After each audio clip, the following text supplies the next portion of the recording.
Kami pun langsung foto-foto, langsung konten ria, langsung happy-happy.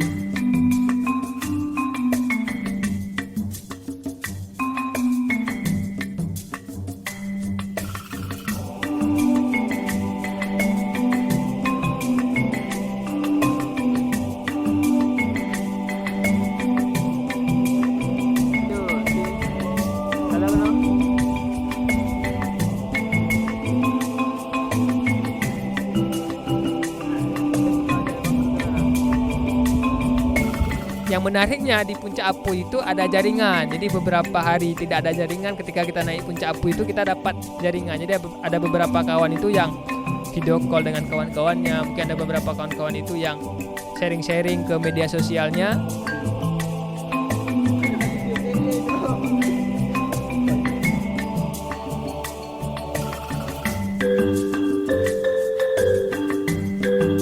Nah, setelah itu problemnya belum selesai, kawan-kawan. Setelah itu selesai semua, kami itu kembali lagi dihadapkan dengan namanya tersesat. Nah, setelah kabut lama turun, kabut itu setelah kami foto-foto itu datanglah kabut. Kabut itu yang membuat jarak pandang itu semakin sulit. Kemudian kabut itu pun lama di atas puncak.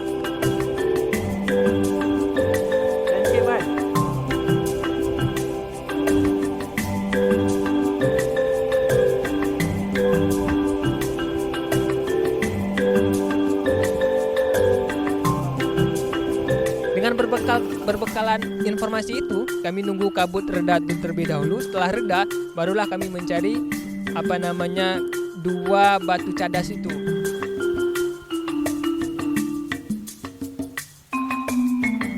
Nah, kami pun beranjak dari Puncak Apu itu ke batu cadas itu harus melewati kawah lagi. Kami pun nggak pikir panjang, lewati kawah lagi.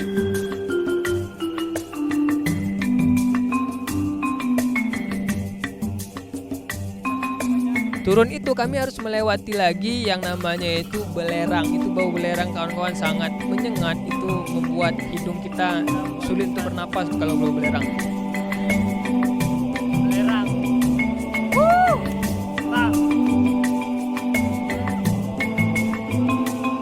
Setelah kami melewati bau belerang, tidak jauh dari situ kami mulai menemukan savana.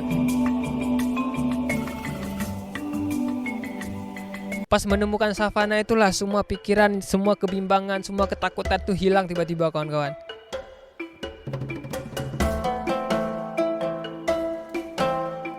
Setelah dari savana itu, tidak jauh dari savana terlihatlah belang warna kuning. Itulah menjadi salah satu hal yang kita cari-cari dari kemarin, kawan, yaitu pilarnya Gunung Peksago.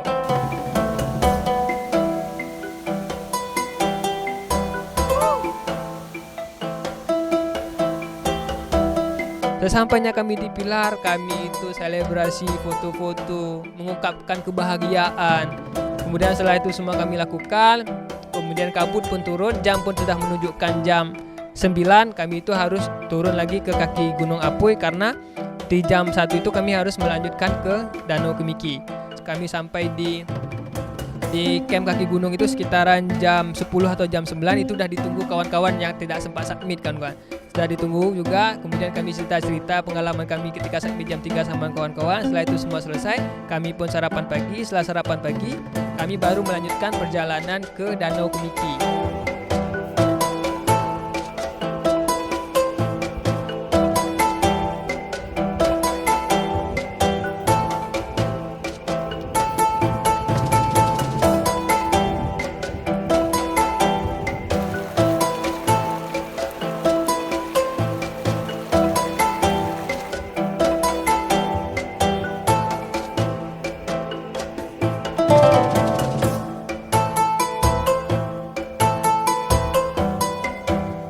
Dari kaki Apuy ke Danau Kemiki itu memakan waktu sekitaran 2 jam. Itu melewati rawa-rawa juga, melewati beberapa anak sungai juga.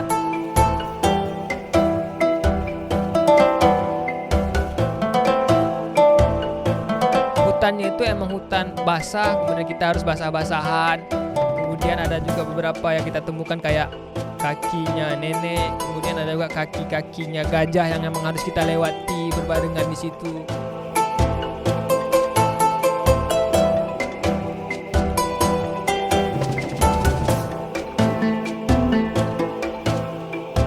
sesampainya di Danau Kemiki itu kawan-kawan terbayar semua. Jadi view-nya Danau Kemiki itu langsung gunungnya Gunung Apui. View-nya Gunung Apui langsung Danau Kemiki. Jadi emang ciptaan Tuhan itu emang sempurna kawan-kawan. Jadi kawan-kawan kalau ada kesempatan nanti ke Gunung Putsago itu memang harus ke Puncak Apui sama ke Danau Kemiki.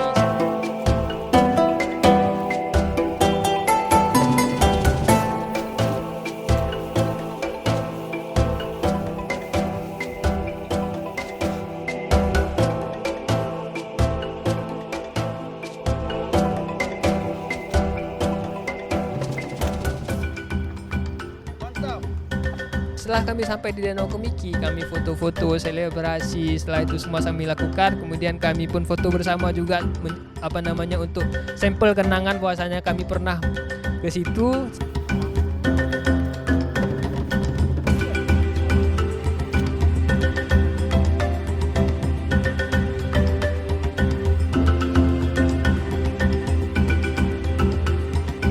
Belum mencari.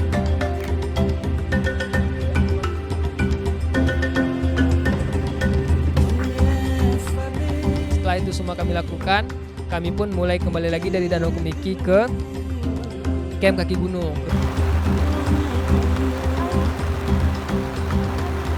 Sampainya ke kaki gunung itu sekitaran jam 3 atau jam setengah 4. Nah, setelah kami makan siang di situ, nah ini kesempatan kawan-kawan yang tadi pagi jam 3 itu submit yang nggak jadi.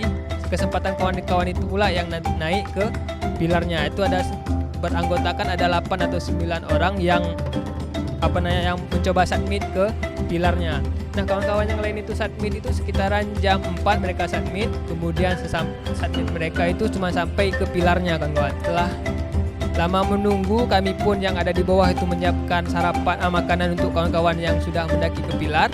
Orang ini sesampainya di kaki gunung itu di sekitaran jam 7 malam mereka sampai di kaki gunung. Kemudian makan-makan bersama, kemudian cerita-cerita lah hal menarik apa yang ditemukan selama perjalanan. Kemudian setelah itu semua kami lakukan, kami pun kembali tertidur pulas, kawan-kawan. Besoknya di hari ke-6 itu kami prepare, kemudian jemur kain, karena emang dari hari pertama sampai hari ke-6 itu basah selalu, kawan-kawan.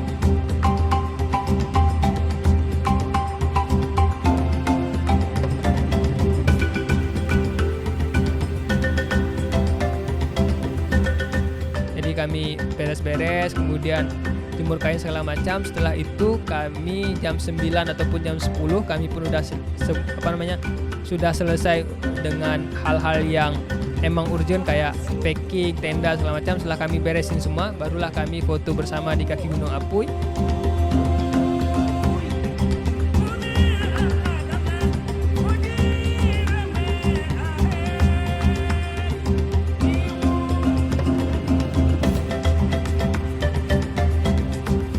Kami lakukan itu, baru kami briefing untuk melanjutkan perjalanan pulang ke Gampong Pucuk.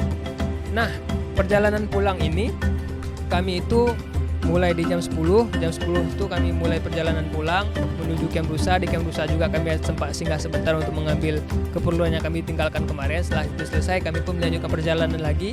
Itu total perjalanan pas pulang itu sekitaran 8 atau 9 jam lebih kayaknya, kawan-kawan, karena perjalanan pulang ini kami itu langsung tembak ke Translok, kawan-kawan. Jadi sebenarnya sebagusnya ketika kita waktu pulang itu kita harus nginap dulu di PT Sigma. Cuman kami kemarin setelah sampai di persimpangan PT Sigma, kami briefing terlebih dahulu, tanya kawan-kawan ini gimana, apakah, karena sesampainya kami di PT Sigma itu masih di jam 4 sore.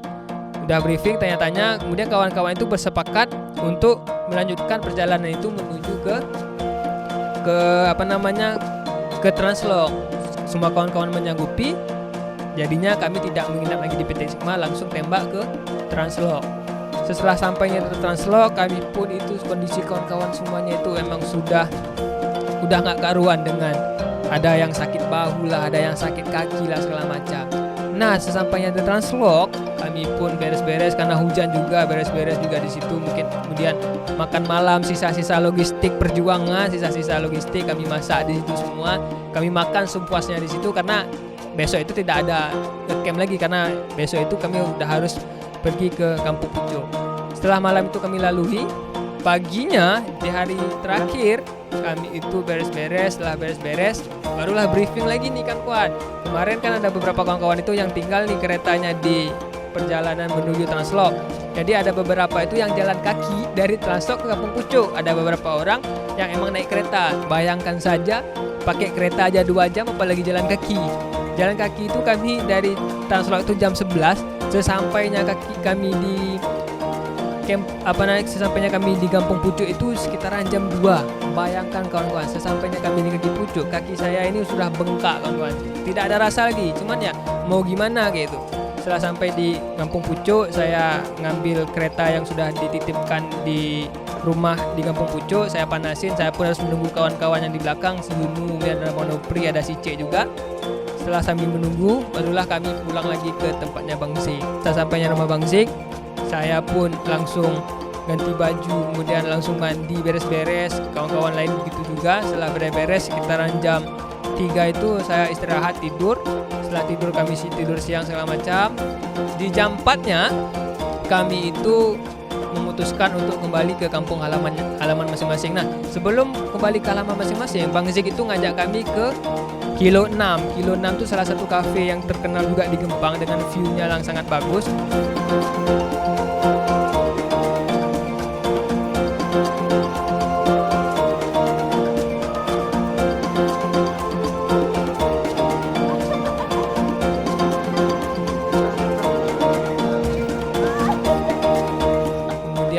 Terakhir itu kami harus pisah juga di kilometer 6. Setelah selesai kami ngopi-ngopi maghrib, kami baru memutuskan pulang dari Gempang itu menuju ke kota Banda Aceh dan berpamitan juga dengan Bang Zik, kemudian berpamitan dengan juga kawan-kawan yang lainnya yang harus dipisahkan oleh waktu gitu.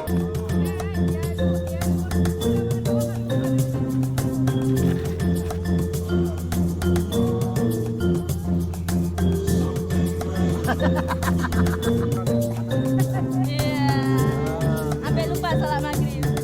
Ya, kami berpisahnya di kilometer 6, kemudian kami berjalan lagi dari kilometer 6 itu menuju Banda Aceh. Sesampainya Banda Aceh itu di sekitaran jam 3 pagi kawan-kawan.